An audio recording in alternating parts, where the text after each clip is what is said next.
Dans la Genèse au chapitre 1, on lit comment Dieu, notre formidable et merveilleux Créateur, a tout créé dans les cieux et sur la terre. Il a vu que c'était bon. Il a créé la lumière dont toute vie tire sa source. Il a créé l'air, l'eau, les nutriments et leurs cycles complexes qui soutiennent toute vie. Il a créé le sol et tous les organismes qui y vivent, visibles ou invisibles.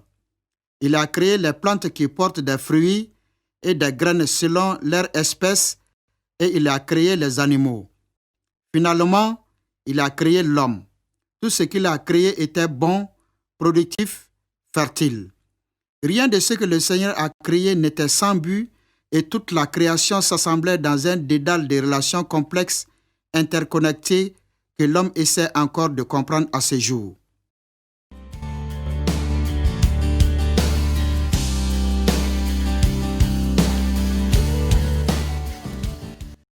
Une partie intéressante de l'histoire de la création se trouve dans Genèse chapitre 2, quand Dieu a fait un jardin potager à l'est d'Éden pour Adam et Ève. Genèse 2 dit, « L'Éternel Dieu planta un jardin vers l'Orient, l'Éden, le pays des délices. Il y plaça l'homme qu'il avait façonné. L'Éternel Dieu fit pousser du sol toutes sortes d'arbres portant du fruit, d'aspect agréable et délicieux, et il mit l'arbre de la vie au milieu du jardin. Il y plaça aussi l'arbre de la détermination du bien et du mal. » Verset 15. L'Éternel Dieu prit l'homme et l'établit dans le jardin d'Éden pour le cultiver et le garder.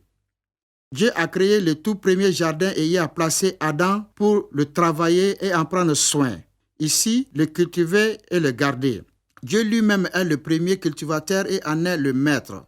Dans ce jardin, Dieu a enseigné à Adam tout ce qu'il devait savoir sur sa création, comment travailler la terre et en prendre soin.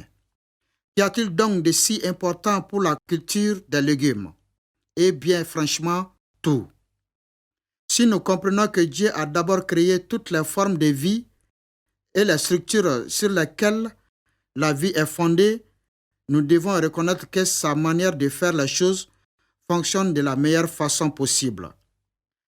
Nous savons tous que la meilleure personne pour vous apprendre à utiliser quelque chose est son Créateur.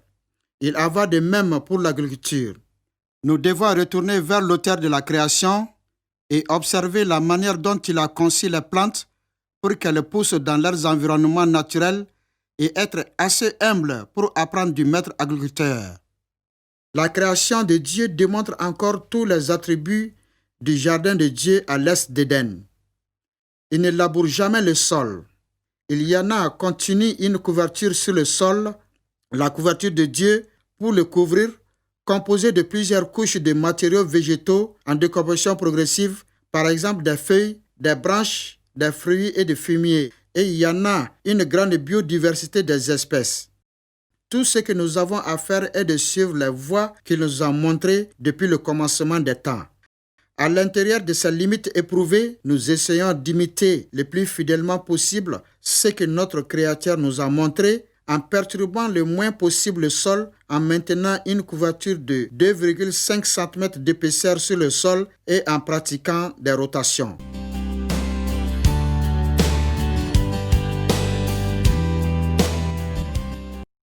Mais cette histoire est bien plus qu'une simple pratique technologique. Dieu a prévu que l'homme vive dans une relation concrète avec lui. Il vient lui-même dans le jardin pour marcher et parler avec Adam dans la fraîcheur du soir. Pourquoi le Créateur de l'univers, le Dieu de tout, ferait-il cela? Parce qu'il aime l'humanité et qu'il désire avoir un être créé qui, selon son libre arbitre, choisirait d'avoir une relation sincère avec lui. Aucun animal ou autre être terrestre créé n'a ce choix. Quand l'homme a péché et mangé de l'arbre de la connaissance du bien et du mal, contrairement à l'ordre du Seigneur, il a rompu cette alliance de relations.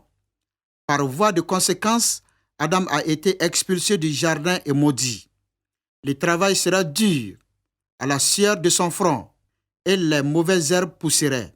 Aucune de ces malédictions ne faisait partie d'un mode de vie agricole avant la chute. Cependant, la pire chose qui s'est produite est que le péché séparait maintenant l'homme de Dieu et qu'il n'avait plus ce privilège d'une relation divine avec lui, ce qui était l'objectif ultime de Dieu.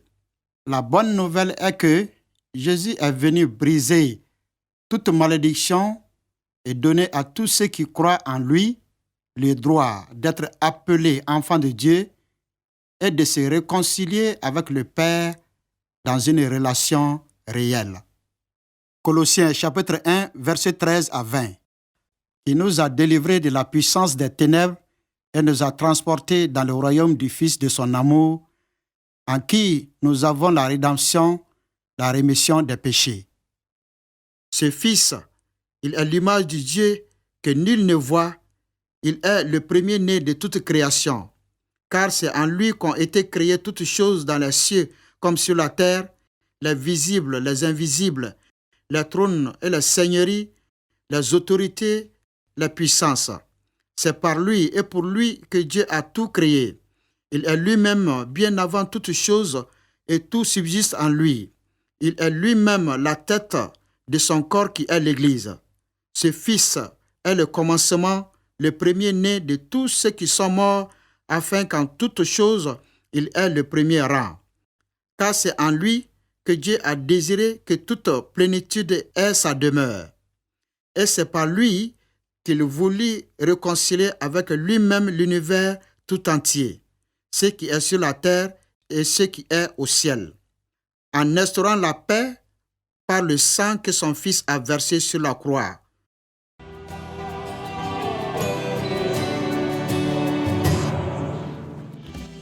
Jésus, qu'on appelle le second Adam, a ouvert un chemin pour que nous puissions faire lever l'interdiction d'entrer à nouveau dans le jardin à l'est d'Éden et vivre une vie en relation avec notre Créateur.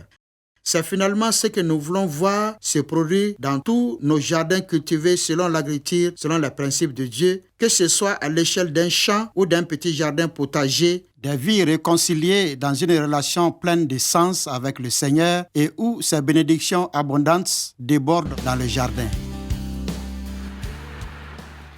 Ce guide des légumes de l'agriculture selon les principes de Dieu est une ressource qui préconise des techniques simples et éprouvées pour permettre une mise en œuvre réussie parmi les pauvres. L'agriculture selon les principes de Dieu n'est pas simplement une technologie, mais une solution équilibrée biblique de gestion et technologie pour le domaine agricole. Elle équipe les pauvres de sorte qu'elles fassent sortir de la pauvreté grâce à ce que Dieu a mis entre leurs mains et révèle la plénitude de la vie en abondance promise par Jésus. La parole de Dieu est primordiale pour voir la percée dans la vie des gens et je vous exhorte à travailler en profondeur les cycles bibliques de l'agriculture selon les principes de Dieu tels qu'elle se trouve dans la série DVD et dans le guide de référence du formateur tout en enseignant ce matériel. Jean chapitre 6, le verset 27. Travaillez non pour la nourriture périssable, mais pour celle qui dure, pour la vie éternelle. Cette nourriture, c'est le Fils de l'homme qui vous la donnera. Jean chapitre 6, le verset 35. Et Jésus répondit, « Moi je suis le pain qui donne la vie. Celui qui vient en moi n'aura plus jamais faim. Celui qui croit en moi n'aura plus jamais soif. » Les clés de gestion sont tout d'abord importantes et impliquent de faire les choses à temps selon des normes élevées en limitant au maximum le gaspillage et avec les fruits du Saint-Esprit. Ne négligez pas ces éléments essentiels. Les clés technologiques sont de ne pas labourer une couverture du sol à 100%, assurer la biodiversité par la rotation, la sous-culture, culture de relais et les engrais verts, couverture intermédiaire. Le plan directeur de Dieu, c'est que l'humanité vive dans une relation divine avec lui-même et suive toutes ses voies. En cultivant selon les principes de Dieu, nous encourageons les gens à ne pas suivre un système, mais plutôt un Père, un Créateur et le maître agriculteur. Ce qui est important, c'est que nous en tenions au principe de faire ce que nous voyons notre Père faire.